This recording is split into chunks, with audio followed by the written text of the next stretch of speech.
Hey friends, I am back with episode 2 of Becky Boo. What did you do? And there's been a new Becky Boo sighting. Let's take a look. Looks like a Fox News reporter caught up with Becky as she was sitting outside on a porch swing having some coffee. She looks like maybe she wished she'd never thought of getting a lake house.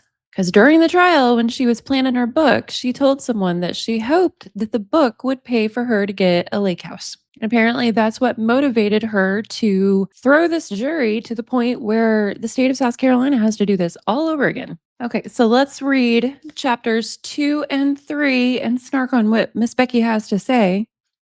Chapter 2 is really short. That's why I'm going to do 2 of them. Now, I gotta say, before I read this chapter, I know some people who've reviewed this aren't from the South and they found it really, really weird that Becky was acting all proud of her moonshine grandpa's past. That's pretty normal in the South. My grandpa moonshine too, and we all tell those stories. However, what is weird is the fact that she was clerk of court for a Murdaugh murder case, wrote a book about it, and in the book, she wrote about previous illegal activities linking her family and the Murdaugh family. And I'm pretty sure she says in here that her grandpa got punished and the Murdaugh one didn't. So she's basically just providing a motive.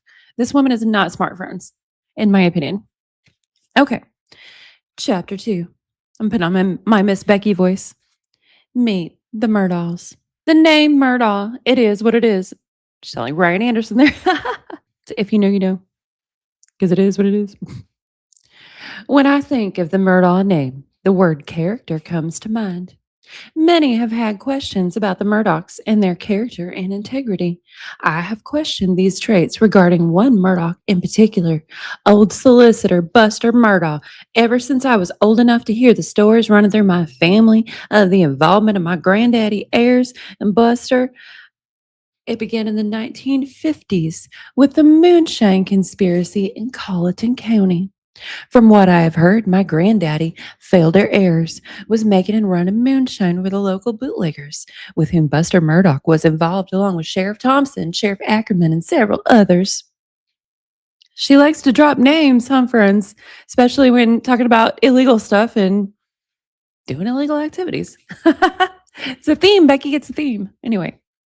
My internal conflict about the family that has controlled the justice system for a century in the Low Country is that adults also are characters in a way that forces you to pay attention to them and at times admire them for their presentation and good deeds. She's weaponized that because we saw in the last video on Becky Boo how people are trying to excuse her for this because, well, she's a Southern grandma. Well, she's a Southern grandma criminal, you know? Like I said, some people just want to be targeted, it feels like. And Becky's co author, Neil Gordon, who wants to rekindle a relationship with Becky, seems like one of those people. Like, just asks to be targeted, just paint a target on his face. All the Murdochs are just so darn charming and likable. It's been difficult to process at times to calibrate what is real and what is fake. Yeah, that's how the jurors felt, Becky Boo, whenever you were pressuring them. What is legal and what is illegal? What is ethical and what is unethical? If these are things you struggle with, Becky, you might ought not to have been a clerk of court. Those are questions, transcendental questions that a lot of people struggle with. They usually don't make a career of interpreting law unless they feel like they've figured that out. You know what I mean, friends? Let me know if I'm right or I'm reaching there. Here are a few stories to help you to try and understand who they really are. According to my family's tale, my granddaddy and Alec's grandfather, Buster Murdaugh Jr., the county solicitor, were neighbors and handshake business partners in the moonshine business in Hendersonville, South Carolina back in the 1950s.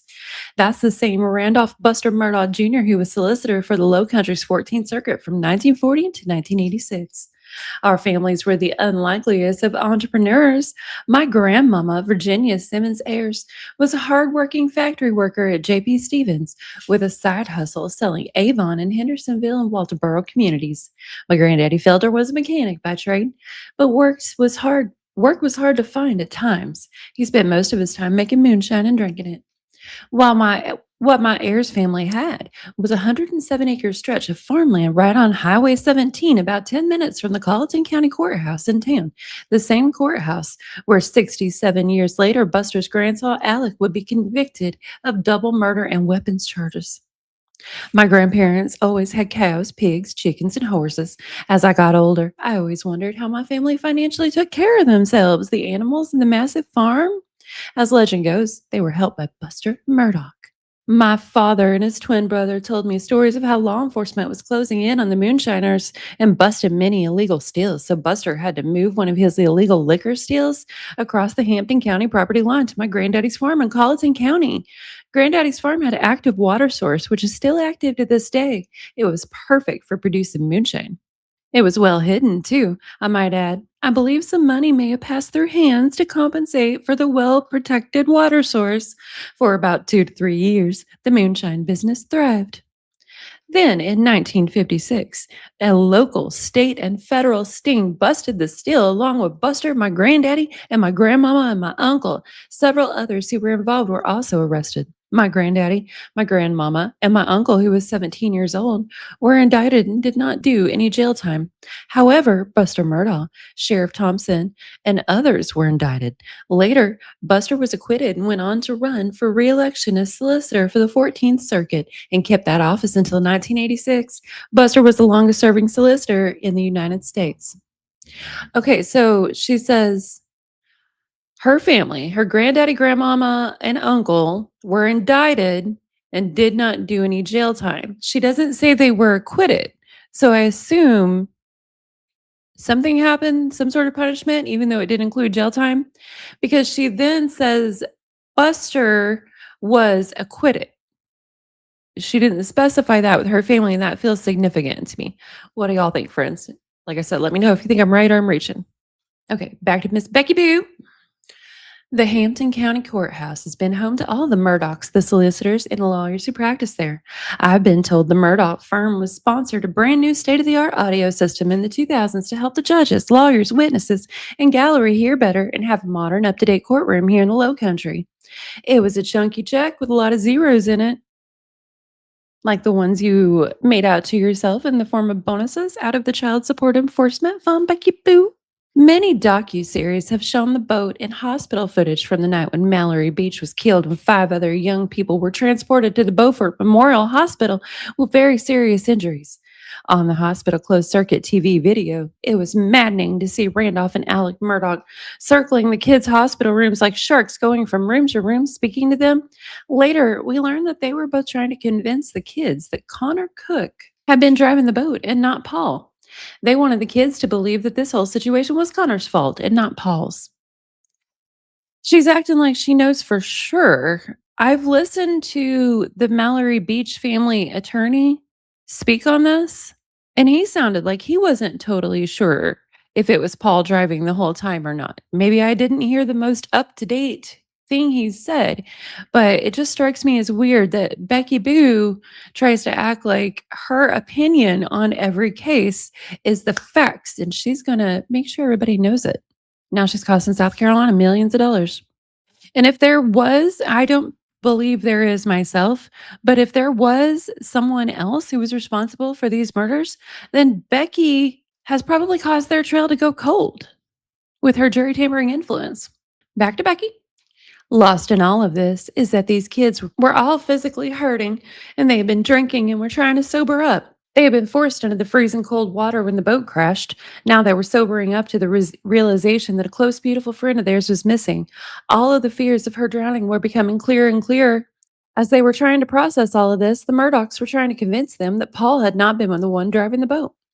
Again, I think that's horrible, but it's weird that it's basically what Becky Boo was doing to the jury.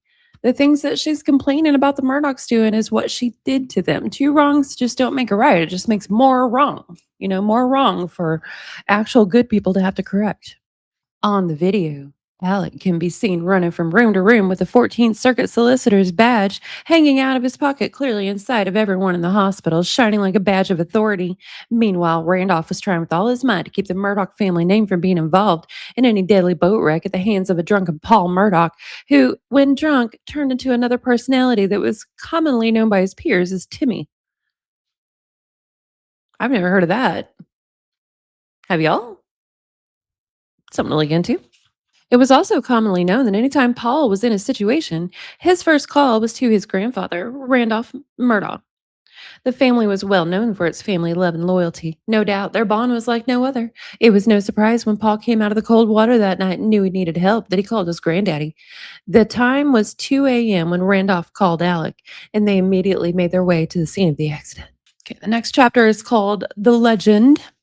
Becky Boo inserted Shakespeare and Oscar Wilde quotes and stuff like that in front of each one of her chapters. I'm not reading them because I don't want to make her sound more intelligent than what she is. Like, anyone can look up famous quotes, you know what I mean, by respected authors and put them at the beginning of their chapters. I see you, Becky Boo. Okay, chapter 3, The Legend. To show how untouchable the Murdaugh family was, Alec's father, Randolph, ran unopposed as the 14th Circuit solicitor for 5 terms until he retired in 2006. He was so good to me. He was always very kind, welcoming, and asking me about my family. I always looked forward to being in his company. I knew there would always be some laughs, maybe some good food involved, and some teachable moments for me. Yeah, she learned some stuff, I think, friends. What do y'all think? Mr. Randolph was a legend, and you put the title Mr. in front of his name out of respect. His track record in the courtroom was one of regular success. He even prosecuted a woman and her boyfriend in 1989 in the murder of Jerry Wayne Shelton, the chief of police in Cottageville, South Carolina. It was a high profile case. The trial was in the same courtroom as the one Randolph's son, Alec, would be convicted in of double murder. He was revered and respected by everyone I knew. He was a gifted in the art of persuasion. When you were in his presence, you couldn't help but be drawn into his circle of storytelling and charm and humor. His son Alec didn't get a Bachelor of Science degree from his alma mater at the University of South Carolina. He got it from his daddy. As I began my career as a freelance court reporter, Randolph was transitioning into private practice and grooming his son, Alec, to grow into the family firm and become an assistant solicitor. Two of them were the two of them were inseparable. When Randolph tried a case in the courtroom, Alec was there, and vice versa. I don't ever recall seeing Alec in the court without his daddy or at least another attorney from the Murdaugh firm. In 2008, I transitioned into the role of official court reporter for the state of South Carolina and was assigned to be court reporter for the Honorable Perry M. Buckner, who was the administrative judge for the 14th Circuit. The circuit stretched across the following counties: Allendale, Hampton, Colleton, Jasper, and Beaufort. I remember hearing iconic stories about the legendary solicitor Randolph Murdaugh, especially in trial proceedings. I had hoped to see him in person for a trial so I could experience this legend and be a part of his history. Well, she is now, friends. It did happen a few times in Hampton County and Colleton County. The jury absolutely loved Solicitor Randolph. He talked to them, he charmed them, he related to them. He talked to them in a way that made them happy to be on jury duty. He made them feel very important and dutiful in the job that they were there to do. I remember the first time I met Solicitor Randolph and Assistant Solicitor Alec. I was in Hampton County with Judge Buckner, and we were back in chambers when the Murdaughs walked in together and spoke to Judge Buckner. I was introduced as Judge Buckner's new court reporter, as his former court reporter had recently retired, and both Randolph and Alec welcomed me and gave me a handshake and a bear hug. They asked me about myself, who I was married to, my children, my parents, where I came from, and made me feel like a friend from the beginning. They just had a very easy way about them that made anyone feel like they were the most important person in the room. And the next time they saw me, they remembered specific details. It's a tactic.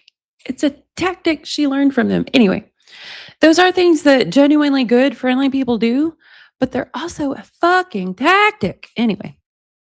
But as I quickly learned, I wasn't the only one they did this to. Duh! This was a way of life for them. Yeah, and now it is you too, Becky.